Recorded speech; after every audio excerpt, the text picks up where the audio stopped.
नमस्कार, India voice पर स्वागत है आपका। मैं हूं आपके साथ प्रियंका मिश्रा। बुलेटिन की करेंगे शुरुआत। महिला पहलवानों से जुड़े कथित यौन उत्पीड़न का मामला निकलकर सामने आ रहा है। दिल्ली हाईकोर्ट ब्रजभूषण की याचिका पर आज करेगा सुनवाई। दिल्ली हाईकोर्ट ब्रजभूषण की याचिका पर आज करेगा सुनवाई। मामले में ब्रजभूषण सिंह ने दिल्ली हाईकोर्ट में दाखिल की थी याचिका। खुद पर आपराधिक कार्रवाई को रद्द करने की गई थी मांग। महिला पहलवानों के यौन शोषण को लेकर मामला, महिला पहलवानों से जुड़े मामले पर दिल्ली हाईकोर्ट आज ब्रजभूषण की याचिका पर करेगी सुनवाई। खुद पर कार्रवाई रद्द करने की गई थी मांग। ब्रजभूषण ने आपराधिक कार्रवाई को रद्द करने की थी मांग। ब्रजभूषण ने निचली अदालत के आदेश को रद्द करने की मांग। ब्रजभूषण शरण सिंह ने निचली अदालत के आदेश को रद्द करने की थी मांग। खुद पर आपराधिक कार्रवाई को रद्द करने की मांग के तहत हाईकोर्ट में दाखिल किया था मुकदमा। दिल्ली हाईकोर्ट आज इस मामले पर करेगा सुनवाई।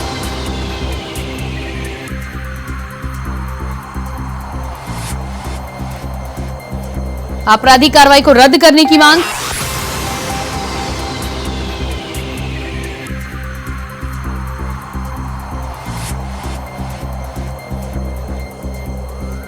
और इसी खबर पर हमारे साथ दिल्ली से संवाददाता अजय चौहान लाइव जुड़ चुके हैं। जी अजय, ब्रजभूषण शरण सिंह को लेकर जिस तरह से उन्होंने याचिका खुद पर आपराधिक मुकदमे को रद्द करने की दायर की थी, आज जिस पर सुनवाई होनी है, क्या कुछ निकलकर सामने आ सकता है? और इसके साथ ही साथ पिछली अदालत के द्वारा जो आदेश दिया गया था उसको रद्द करने की भी मांग की जा रही है। बिल्कुल बता रहे प्रियंका, जिस तरह से लगातार ब्रजभूषण पर जो 6 आरोप महिलाओं ने जो आरोप लगाते हैं यौन शोषण को लेकर के, काफी हंगामा भी देखने को मिल रहा था। काफी समय धरना प्रदर्शन भी किया था उसकी। तो कहीं ना कहीं ब्रजभूषण के खिलाफ जो सबूत है वो उसकी यानी कि कई सबूत मांगे गए थे, उसके बावजूद भी अभी तो कोई ऐसा, लेकिन जो 6 एफआईआर दर्ज कराई गई अलग अलग मुकदमों में, तो उसको लेकर के जो ब्रजभूषण है हाईकोर्ट पहुंचे हैं, यानी कि राजधानी कोर्ट में जब उनके बयान हुए थे तो उसके खिलाफ वो ये चाहते हैं कि जिस तरह से यौन शोषण के केस उन पर लगे हैं उनको सभी को रद्द किया जाए, क्योंकि निचली अदालत के बाद लगातार वो हाईकोर्ट गया। हाईकोर्ट में उनका कहना है कि मेरे ऊपर जो भी आरोप लगे थे वो बेबुनियादी थे, कोई ऐसे सबूत मेरे सामने नहीं आ रहा, क्योंकि उन्होंने कहा था मैं उन बच्चों के साथ हमेशा खड़ा रहा, लेकिन मेरे साथ कोई राजनीतिक मुद्दा बनाया गया था जिससे मेरे को इसमें घसीटा गया। लेकिन जब कई अदालतों में सुप्रीम कोर्ट में ये हुआ तो हाई कोर्ट में लगातार कहने का बयानबाजी होती रही, सबूत मांगे जा रहे थे, बार बार नार्को टेस्ट तक की बात सामने आई। तो कहा था अगर मैं गलत हूँ तो मैं इस्तीफा भी उन्होंने तुरंत दे दिया। अपने जो संघ के वो थे फेडरेशन अध्यक्ष थे, उसके बाद तो लगातार कहेंगे ये सुर्खियों में रहा। लेकिन आज जिस तरह से ब्रजभूषण हाईकोर्ट पहुंचे, उन्होंने कहा जो भी मेरे ऊपर मुकदमे थे उनको पूरी तरह से रद्द किया जाए। अब देखना है कि जब हाईकोर्ट इसकी सुनवाई शुरू करेगा तो क्या ब्रजभूषण के हक में आता है या जो पहलवान महिलाएं थी उनके हक में आता है। जी बिल्कुल, तो इस पूरे मामले में आज दिल्ली हाईकोर्ट की सुनवाई के बाद मामला आगे निकलकर सामने आएगा। ब्रजभूषण शरण सिंह ने जिस तरह से खुद पर आपराधिक और यौन शोषण के मुकदमे को रद्द करने की मांग की है, उसकी याचिका की गई है, क्या कुछ पैरवी ब्रजभूषण की तरफ से की जा रही है कि मुकदमे को रद्द करने की मांग की जा रही है? और साथ ही साथ महिला पहलवानों का इस पर क्या रुख रहने वाला है? दूसरी तरफ से क्या कुछ निकलकर सामने आ सकता है? बिल्कुल देंगे। देखिए, लगातार ब्रजभूषण का शुरू से ही कहना था कि अगर मैं कोई दोषी हूँ तो मुझे सजा मिलनी चाहिए और मैं सजा के लिए तैयार हूँ। लेकिन लगातार पहलवानों की तरफ से राजनीति उतरी, एफआईआर हाईकोर्ट की तरफ से एफआईआर की गई, लेकिन सबूतों का अगर बात करें तो सबूत अभी तक ऐसा कोई ब्रजभूषण के खिलाफ सामने नहीं आया है जो उनके खिलाफ कह के आखिरकार ब्रजभूषण ने महिला के साथ यौन शोषण क्या हो। तो लेकिन बयानबाजी जरूर की, एफआईआर दर्ज की गई, लेकिन अभी तक ऐसा कोई चार्जशीट तैयार नहीं की गई है ब्रजभूषण के खिलाफ। इसलिए वो हाईकोर्ट गए हैं कि जो भी मेरे ऊपर आरोप लगाए उनको रद्द किया जाए, क्योंकि जो भी जो आरोप थे वो बेबुनियादी थे। अब देखना ये होगा कि आखिरकार ब्रजभूषण को, क्योंकि बीजेपी तरफ से उनको टिकट भी नहीं मिला, ना ही उनको फेडरेशन तरफ से मिला है, ऐसे में कहीं ना कहीं ब्रजभूषण नाराज था। लेकिन उन्होंने साफ कहा अगर मैं दोषी हूँ, क्योंकि ये सब मेरे बच्चे हैं, क्योंकि मैं काफी समय से फेडरेशन चलाता हूँ, बच्चों को ट्रेनिंग देता हूँ, बच्चों को विदेश में भेजता हूँ, तो ऐसे में कहीं ना कहीं जो छात्र होता है कि उसके अंदर लगातार पहलवानों की बात सामने आती है कि कुछ ऐसे पहलवान है जो ये चाहते हैं कि सिर्फ हम ये आगे जाए, बाकी हमारे सिवा कोई और आगे ना जाए। तो ऐसे में कहने का सवाल जरूर बनता है कि आखिरकार जो मुकदमे था इतना लंबा समय हो गया, अभी तक कोई उनके खिलाफ एफआईआर जरूर हुई है, लेकिन अभी उन्हें सजा नहीं मिली है। राजधानी कोर्ट में जो सामने आया था कि हो सकता है ब्रजभूषण को सजा दी जाए, क्योंकि जिस तरह से बंद करना मजिस्ट्रेट के सामने जो बयानबाजी हुई थी, लड़कियों के जो बयान हुए थे उनको गुप्त रखा गया था। उसके बाद वो कहा था अगर ऐसा कुछ आता तो मैं सजा के लिए तैयार हूँ।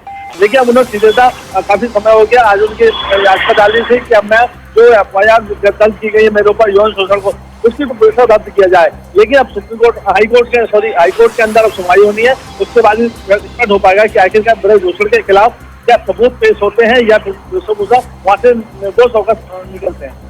जी बिल्कुल, अजय आप बने रहिएगा हमारे साथ। और इसके बाद बात करेंगे दिल्ली से आई खबर की। जेपी नड्डा के आवास पर पहुंची सांसद कंगना रनौत। बीजेपी अध्यक्ष नड्डा के आवास पर पहुंची है कंगना रनौत। किसान आंदोलन पर कंगना ने दिया था बयान। बीजेपी ने दी थी बयानबाजी न करने की हिदायत।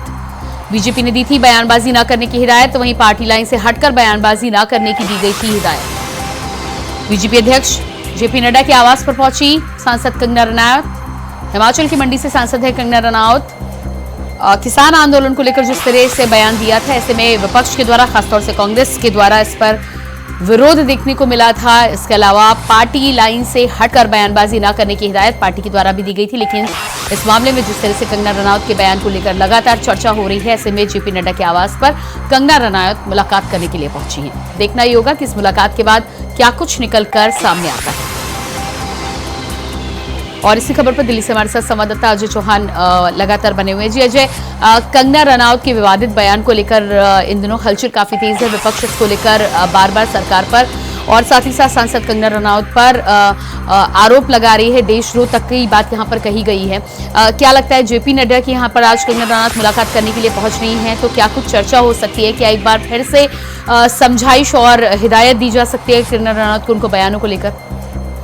बिल्कुल संख्या बता दें, जिस तरह से जो मंडित है कंगना रनौत सांसद हैं बीजेपी की, लगातार सुर्खियों में रहती है। लेकिन अभी एक बयान उन्होंने ऐसा दर्ज किया जिस तरह से देश में किसान आंदोलन चल रहा था, लगातार जीएसटी को लेकर कई मुद्दों को लेकर, एमएसपी को लेकर के, तो ऐसे बीच में उन्होंने एक बयान देते हैं कि जिस तरह से वहाँ पर चल रहा था कि किसानों के बीच में रेप हो रहे थे और मर्डर होते, तो ये भी कहा था कि आखिरकार पूरा जिस तरह से बांग्लादेश में हुआ वैसे ही बांग्लादेश के हालात जैसे भारत में भी हो सकते थे। तो साथ साथ बीजेपी ने सबका मना कर दिया है कि हमारी तरफ से ऐसे कोई बयानबाजी नहीं है, न ही पार्टी की तरफ से ऐसे कोई इनको हिदायत दी गई है कि ऐसे कोई बयानबाजी करें। तो उसको लेकर लगातार थे, लेकिन उनके वो निजी बयान थे जो उन्होंने कहा। देखिए आज जेपी नड्डा के आवास पर गई है, उन्होंने आधा घंटा वहाँ पर उनसे मुलाकात की है, क्योंकि पहले उनको आगे करके ऐसी कोई भी बयान ना दें जैसे पार्टी को कोई नुकसान हो या पार्टी जो पार्टी है वही बयान दीजिए। तो ये जो उनके थे उन्होंने साफ कहा कि मेरे खुद के निजी बयान है। अब ऐसे जो वक्त है जो लगातार इसको खींचा आ रहा है कि आखिरकार बीजेपी के जो नेताओं की जो बोली है उस पर दिखाई देती है किस तरह से देश के अंदर की बात कही है या फिर खोलने की बात कही जा रही है। क्योंकि राहुल गांधी ने क्या, प्रियंका गांधी ने क्या, कांग्रेस लगातार इस चीज को बनाते जा रही है कि आखिरकार बीजेपी के नेता कैसे कह सकते हैं कि क्या वहाँ पर रेप होना चाहिए, क्योंकि किसानों के बीच में रेप होने का आरोप लगाया। ये सबसे बड़ा क्या ऐसा कुछ सामने बात होते हैं जो ये दिखाएगा कि आज जो मुलाकात की गई है जेपी नड्डा के आवास पर, उनको समझाते हुए कि ऐसे कोई बयानबाजी ना की जाए जिससे कि पार्टी की छवि खराब हो। जी बिल्कुल, तो पार्टी की छवि खराब होने को लेकर इस तरह की हिदायत पहले भी दी गई थी, लेकिन कंगना रनौत का जिस तरह से बयान आया, इससे पहले भी कंगना रनौत का हमेशा से ये इतिहास रहा है कि लगातार इस तरह के विवादित बयान उनके साथ हमेशा जुड़े रहे हैं। ऐसे में अब जब जेपी नड्डा के आवास पर पहुंची हैं कंगना रनौत और मुलाकात जेपी नड्डा के साथ सांसद कंगना रनौत की होगी, तो आगे आने वाले समय में पार्टी के नेता होने के नाते क्या कुछ हिदायत दी जा सकती है? इसके अलावा देखिए पार्टी तरफ से साफ साफ कहा गया कि ऐसे कोई भी पार्टी के जुड़े हुए मुद्दों को लेकर के ना क्योंकि जो शुरू से ही लगातार कहीं ना कहीं ऐसे बयानबाजी रहते हैं। जब वो बीजेपी में नहीं थे, जब वो सांसद नहीं थे, उससे पहले भी ऐसे बयान आते थे, लेकिन इस समय जो बयान आया कहने के सुर्खियों में जो हो रहा है, लेकिन पार्टी की तरफ से साफ साफ कह दिया गया है कि रनौत को ऐसे कोई बयान ना दे जिससे पार्टी छवि। अब देखना ये होगा कि आने वाले समय में, क्योंकि अभी देखना होगा कि क्या बयानबाजी देती है नहीं देती है, क्योंकि पार्टी के साथ पहले ऐसे जो नेता हैं जो कंगना रनौत से मुलाकात की है। तो सवाल ये है कि आखिरकार बीजेपी के बीच बोल जो ऐसे बिगड़ते नजर आते हैं, ऐसे कहीं ना कहीं पार्टी को नुकसान होगा देश के, क्योंकि किसानों ने आंदोलन एक अपने अधिकार के लिए आंदोलन किया था, लेकिन ऐसे बयान सामने जरूर आए थे कि जिस तरह से अब इन्होंने कहा इसकी सीढ़ी मांगी कि इसमें काफी लोगों ने नाराजगी जताई कि आखिरकार आपके पास ये सबूत कहाँ से आए, आपको किसने ऐसे कहा कि वहाँ पर रेप हो रहे थे, मर्डर हो रहा है। क्योंकि 700 लोगों की जो वहाँ किसान आंदोलन के समय मौत होती वो जरूर सामने आया था, लेकिन रेप जैसे मामले सामने नहीं आए थे। ऐसे ही साफ साफ कहा कि ऐसे बयान देने से बचे। जी बिल्कुल अजय, इस तमाम जानकारी के लिए बहुत बहुत शुक्रिया आपका। तो कंगना रनौत जिस तरह से जेपी नड्डा के आवास पर पहुंची है, मुलाकात करेंगी आज बीजेपी अध्यक्ष जेपी नड्डा से। अब देखना ये होगा कि कंगना रनौत के बयान को लेकर जिस तरह से चौतरफा सरकार से सवाल विपक्ष कर रहा है। कंगना रनौत भी इस बयान पर घिरती हुई नजर आ रही है। सरकार के द्वारा क्या कुछ हिदायत और क्या कुछ समझाइश कंगना रनौत को पार्टी लाइन से हटकर बयान न देने को लेकर दी जा सकती है। और उसके बाद अगली खबर मैनपुर से सामने आ रही है। भीषण बारिश में भरभरा कर गिरा मकान, मलबे में दबने से 3 महिलाओं की मौत की खबर। महिलाओं के शव को निकाला गया बाहर, वहीं मौके पर राहत बचाव कार्य लगातार जारी। कई थानों के फोर्स मौके पर मौजूद। थाना बिचवा क्षेत्र के अंजनी विरायमपुर की घटना। तो मलबे में दबने से 3 महिलाओं की मौत की खबर निकल कर सामने आ रही है। तस्वीरें आप देख पा रहे हैं यहाँ पर। इस मौत की खबर से आसपास के क्षेत्र में हंगामा देखने को मिल रहा है, हलचल है। भारी संख्या में भीड़ यहाँ पर इकट्ठी हो चुकी है। थाना बिचवा क्षेत्र के अंजनी विरायमपुर की घटना। और इसी खबर पर हमारे साथ मैनपुरी से संवाददाता मुकेश कुमार लाइव जुड़ चुके हैं। जी मुकेश, जिस तरह से तस्वीरें हम देख पा रहे हैं, मकान गिरने से 3 महिलाओं की मौत की जानकारी यहाँ निकलकर सामने आ रही है और भारी संख्या में लोग इस घटना को लेकर वहां पर मौजूद हैं। क्या कुछ ताजा हाल है वहां को, और उसके अलावा सरकार से क्या मांग की जा रही है? प्रियंका जी, आपको बता दें कि बिचवा थाना क्षेत्र के इब्राहिमपुर सरैया गांव है, वहां के रहने वाले कौशलेंद्र सिंह का मकान, आज 2 मंजिला जो मकान था वो गिर गया है। मकान गिरने से खाना बना रही 3 महिलाओं की, जो उनकी बहुएं थी, उनकी तीनों की मलबे में दबने से मौत हो गई है। मौत होने के बाद स्थानीय लोगों ने जब चीख पुकार सुनी तो सब पूरा मकान धराशायी हो गया। लगातार यहाँ मौके पर जिलाधिकारी अवकाश कृष्ण सिंह ने और पुलिस अधीक्षक विनोद कुमार सिंह और एसडीएम सहित राजस्व की कई टीमें और जो एनडीआरएफ की टीम है वो भी यहाँ पहुंच गई है। राहत बचाव कार्य शुरू कराया गया फिलहाल। और अन्य परिवार के लोग जो खेतों पर गए थे, बच्चे अगर होते तो और बड़ा हादसा हो सकता है। बच्चों स्कूल चले गए थे। 8 बजे की घटना लगभग बताई जा रही है, जिसके बाद परिवार के लोगों का रो के बुरा हाल बना हुआ है। पूरे गांव में शोक व्याप्त हो गया है। जी बिल्कुल, तो परिवार का बुरा हाल है वहां पर। इस घटना के बाद जिस तरह से भारी संख्या में वहां पर फोर्स भी देखी जा सकती है, भीड़ भी देखी जा सकती है, सरकार से क्या कुछ मांग कर रहे हैं इस समय वहां पर लोग?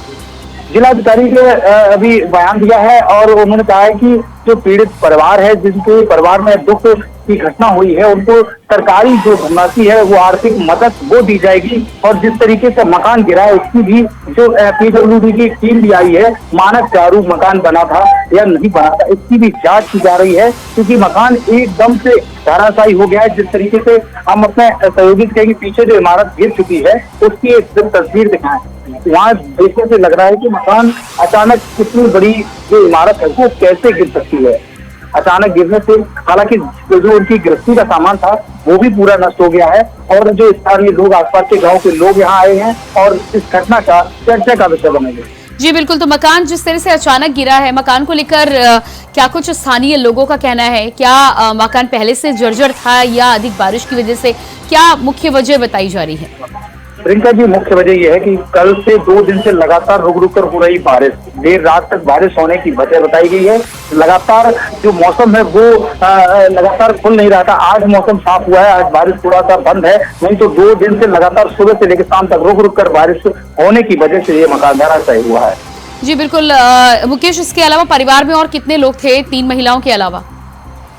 परिवार में लगभग 8 से 9 लोग हैं। वो कुछ लोग खेतों पर गए हुए थे इसलिए, और बच्चे स्कूल चले गए थे, महिलाएं खाना बना रही थी, इसलिए तीनों लोगों की दबने से मौत हो गई। जी, तस्वीर हम यहाँ पर देख पा रहे हैं मुकेश, जिस तरह की तस्वीरें निकलकर सामने आ रही हैं कि पुलिस फोर्स के अलावा भारी संख्या में वहां पर ग्रामीण भी इकट्ठा है। ग्रामीणों का आप क्या कुछ कहना है, और इस तरह की घटना को देखने के बाद क्या महसूस कर पा रहे हैं, क्या माहौल है वहाँ? जी बिल्कुल, यहाँ के जो स्थानीय लोग हैं वो बिल्कुल परेशान है, रोए हुए हैं। और जो यहाँ स्थानीय ग्रामीण है उनसे हम थोड़ा बात करने का प्रयास कर लेंगे। बाबा जी, क्या नाम है आपका? दिलेदार सिंह। क्या कैसे क्या घटना कैसे हो गई है? 8 बजे के बाद बच्चे चले गए स्कूल, कम मचान का बच्चे निकल गए थे। किसका मकान है ये?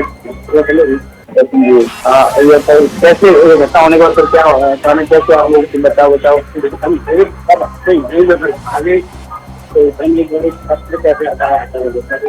ऊपर द्वारा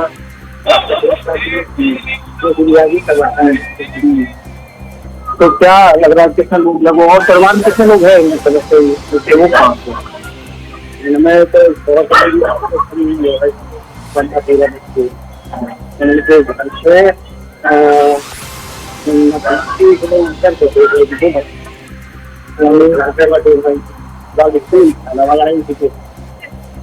पूरा फैमिली जॉइंट रह रहा था जी बिल्कुल मुकेश, इस तमाम जानकारी के लिए बहुत बहुत शुक्रिया आपका।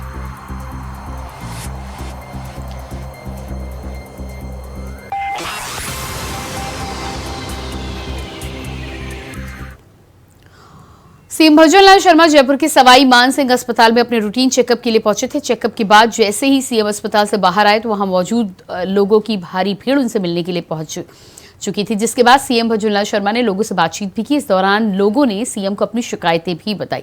लोगों ने अस्पताल में हो रही परेशानियों का जिक्र किया, जिसके बाद मुख्यमंत्री भजनलाल ने प्राचार्य दीपक माहेश्वरी को कार्रवाई करने के निर्देश दिए, जबकि अन्य लोगों की शिकायत लेने के बाद सीएम ने उन्हें कार्रवाई करने का भरोसा दिलाया।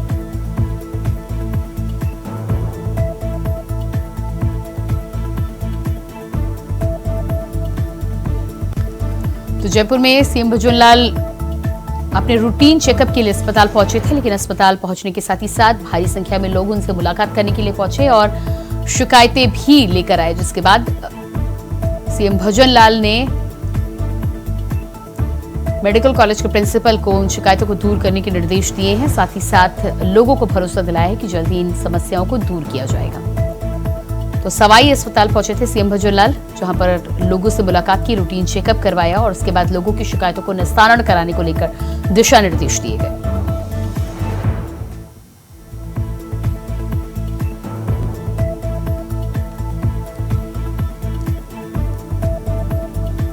और इसी खबर पर हमारे साथ जयपुर से कुलदीप सैनी लाइव जुड़ चुके हैं। जी कुलदीप, जिस तरह से सवाई अस्पताल में सीएम भजनलाल शर्मा अपने रूटीन चेकअप के लिए पहुंचे थे, लेकिन रूटीन चेकअप के साथ ही साथ वहां पर लोगों से मुलाकात के दौरान शिकायतों का अंबार भी उन्हें सुनने को मिल गया, जिसके बाद दिशा निर्देश दिए हैं। क्या कुछ मुख्य परेशानियां थी और उनको दूर करने के जो दिशा निर्देश दिए हैं उन पर कितनी जल्दी अमल हो सकता है आने वाले समय में? देखिए, राजस्थान का सवाई मानसिंह अस्पताल जो राजधानी जयपुर में है वो प्रदेश का एकमात्र सबसे बड़ा अस्पताल माना जाता है, जहां पर स्वास्थ्य व्यवस्थाओं को लेकर बड़े अस्पताल के तौर पर यहाँ हजारों की तादाद में वार्ड है और जहां पूरा प्रदेश यहाँ पर मुफ्त में इलाज करा रहा है, उसकी देखरेख प्रदेश सरकार के जिम्मे में होती है। और इसी कड़ी को देखते हुए मुख्यमंत्री भजनलाल शर्मा आज सुबह अपने जांच को लेकर रूटीन चेकअप करवाने को लेकर अस्पताल परिसर में पहुंचे, जहां पर अचानक मुख्यमंत्री के आ जाने से वहां पर मौजूद अस्पताल प्रशासन में हड़कंप मच गई और जहां मुख्यमंत्री का काफिला अस्पताल के दरवाजों से सीधा अंदर आया तो वहां पर एकाएक अस्पताल में डॉक्टर्स की जो टीम है वो पहुंचना शुरू हो गई। हालांकि मुख्यमंत्री यहाँ पर अपने रूटीन चेकअप के लिए आए थे, लेकिन इसकी जानकारी किसी अस्पताल स्टाफ को नहीं दी गई थी, क्योंकि मुख्यमंत्री इस मामले को लेकर काफी सजग नजर आए हैं कि राजस्थान में जो स्वास्थ्य व्यवस्थाएं हैं धरातल पर किस तरह से उतर रही है। क्योंकि हाल ही में हमने देखा कि राजस्थान में जो चिरंजीवी योजना है स्वास्थ्य से जुड़ी हुई, उसमें अब जो राजस्थान सरकार ने इस बार बजट में कुछ बड़ी घोषणाएं की है, उन घोषणाओं के साथ साथ हाल ही में महीने भर पहले मुख्यमंत्री ने मां बाउचर योजना निकाली है। तो किस तरीके से प्रदेश के अस्पतालों में जो आलम बना हुआ है उसे देखने के लिए मुख्यमंत्री पहुंचे।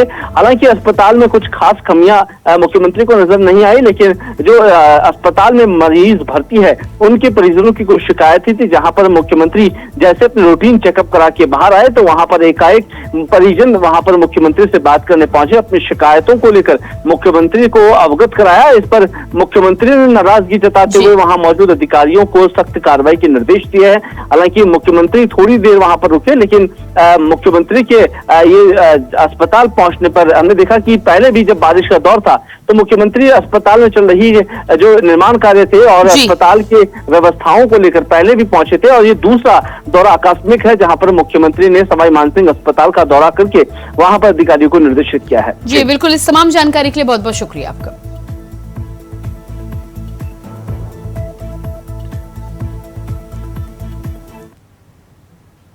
और इसके बाद खबर लखनऊ से है। बीएसपी अध्यक्ष मायावती ने एक्स पर पोस्ट किया, बच्चियों महिलाओं के साथ रेप हत्या की घटनाएं दुखद, केंद्र राज्य सरकार दलगत राजनीति से ऊपर उठकर करे काम।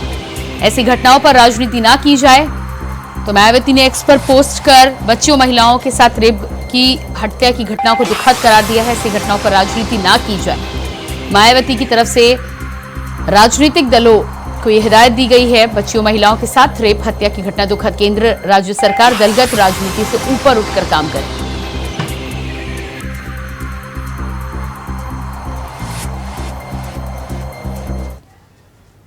सपा प्रमुख अखिलेश यादव ने उत्तराखंड के ऐतिहासिक गुरुद्वारा के पदाधिकारी से मुलाकात की है, जहां पदाधिकारियों ने उत्तराखंड सीएम पर गुरुद्वारा कमेटी में हस्तक्षेप करने का आरोप लगाया।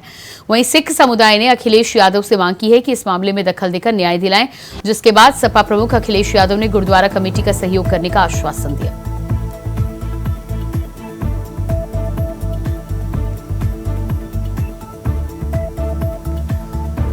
तो अखिलेश यादव की गुरुद्वारा कमेटी की शिकायत के बाद अखिलेश ने उन्हें सहयोग करने का आश्वासन दिया है। मामले में दखल देकर न्याय दिलाने की मांग गुरुद्वारा कमेटी के द्वारा की गई है। उत्तराखंड के ऐतिहासिक गुरुद्वारा के पदाधिकारियों से अखिलेश यादव ने मुलाकात की थी।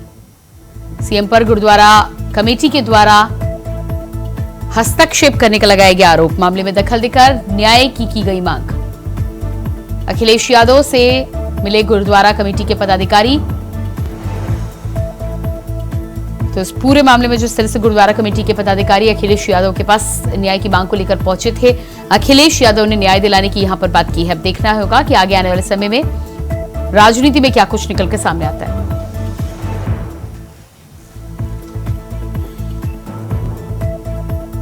और इसके बाद आइए आपको सीधे लिए चलते हैं जयपुर, जहां पर मुख्यमंत्री भजनलाल शर्मा राज्य स्तरीय पुलिस अधिकारी सम्मेलन में हिस्सा ले रहे हैं। क्या कुछ कह रहे हैं आपको सुनाते हैं।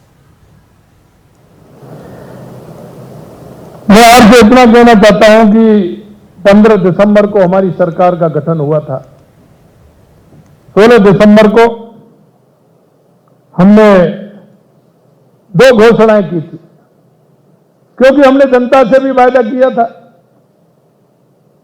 और वो 2 घोषणाएं ये थी कि राजस्थान को अपराध मुक्त करेंगे, राजस्थान में जो अपराधी आते हैं उनको नहीं आने देंगे। हमने एंटी गैंगस्टर फोर्स का गठन किया, जिसके माध्यम से राजस्थान में जो गैंगस्टर की स्थिति है वो किसी भी तरह से खत्म हो। और मैं आपसे कहना चाहता हूं कि एंटी गैंगस्टर फोर्स का गठन इसलिए है कि अपराध होने से पहले हमें उसकी जानकारी मिले, हमारा सिस्टम इतना डेवलप हो कि हमें उसकी जानकारी पहले से ही मिले। इसके लिए भी हमें काम करना है। इसी तरह हमने एसआईटी का गठन किया। मैं धन्यवाद देना चाहता हूं। एंटी गैंगस्टर फोर्स और एसआईटी गठन करने के बाद हमारी राजस्थान पुलिस ने ठीक प्रकार से उसके परिणाम देने का काम किया है। इसके लिए मैं आप सभी को बहुत बहुत बधाई और धन्यवाद देना चाहता हूं। मित्रों, जब हम काम करते हैं तो काम करते समय में लक्ष्य तय करना होता है, और जब अगर हमने लक्ष्य तय कर लिया तो लक्ष्य को कोई नहीं डिगा सकता। लेकिन लक्ष्य तय करने से पहले हमें सोचना होगा कि जो लक्ष्य हमने तय किया है इसके लिए हमें क्या क्या परिश्रम करना होगा, और उस परिश्रम के आधार पर हमें हमारी पुलिसिंग को ठीक प्रकार से किस प्रकार से कर सकते हैं ये भी हमें करना होगा। मैं उम्मीद है मुझे 2 दिवसीय कार्यशाला के दौरान पुलिसिंग के सभी आयाम पर विस्तृत चर्चा होगी। और इसके बाद बात करेंगे अगली खबर को लेकर। ग्रेटर नोएडा की इकोटेक 3rd थाना क्षेत्र में स्थित एक घर का दरवाजा तोड़कर घुसे आधा दर्जन हथियारबंद बदमाशों ने जमकर लूटपाट की और लगभग 7 लाख की ज्वेलरी कैश लूटकर मौके से फरार हो गए। घटना की जानकारी मिलते ही पुलिस विभाग में हड़कंप मच गया। इकोटेक 3rd थाने की पुलिस के साथ पुलिस अधिकारी भी मौके पर पहुंचे, जांच में लगे हुए हैं। वही घटना के अनावरण के लिए 7 टीमों का गठन किया गया है। सीसीटीवी फुटेज भी खंगाले जा रहे हैं।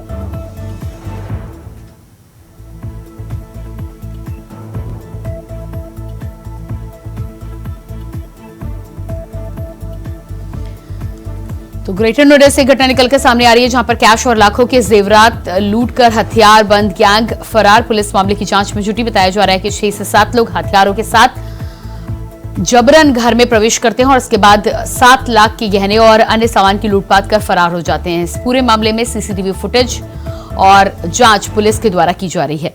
7 अलग अलग टीमों का गठन किया गया है।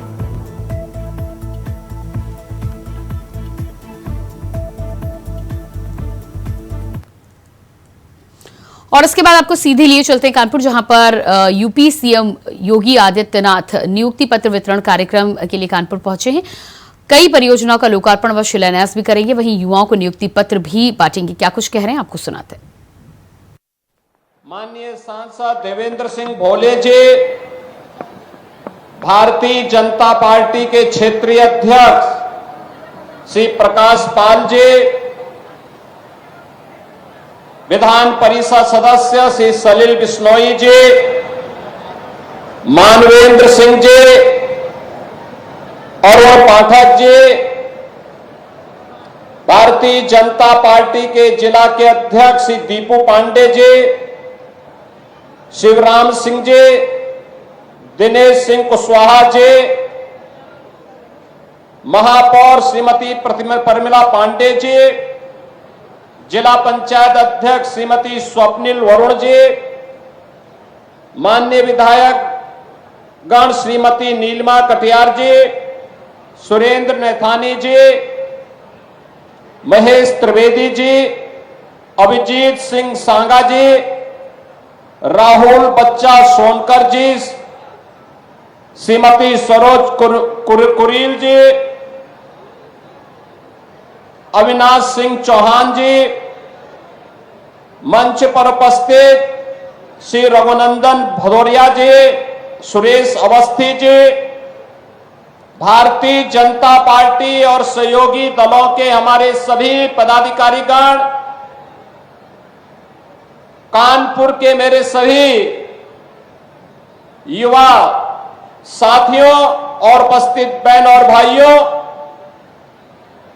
आज मुझे एक बार फिर से कानपुर के जनता जनार्दन के प्रति कृतज्ञता ज्ञापित करने और यहां के युवाओं के लिए कुछ विशिष्ट योजनाओं के साथ आने का सौभाग्य प्राप्त हुआ है। आज के इस अवसर पर इन सभी योजनाओं की सौगात देते हुए मुझे अत्यंत आनंद की अनुभूति हो रही है। इस अवसर पर मैं सबसे पहले तो ये आप कानपुर से सुन पा रहे थे यूपी की सीएम योगी आदित्यनाथ को। और इसी के साथ फिलहाल इस बुलेटिन में इतनी खबरों का सिलसिला जारी रहेगा। नमस्कार।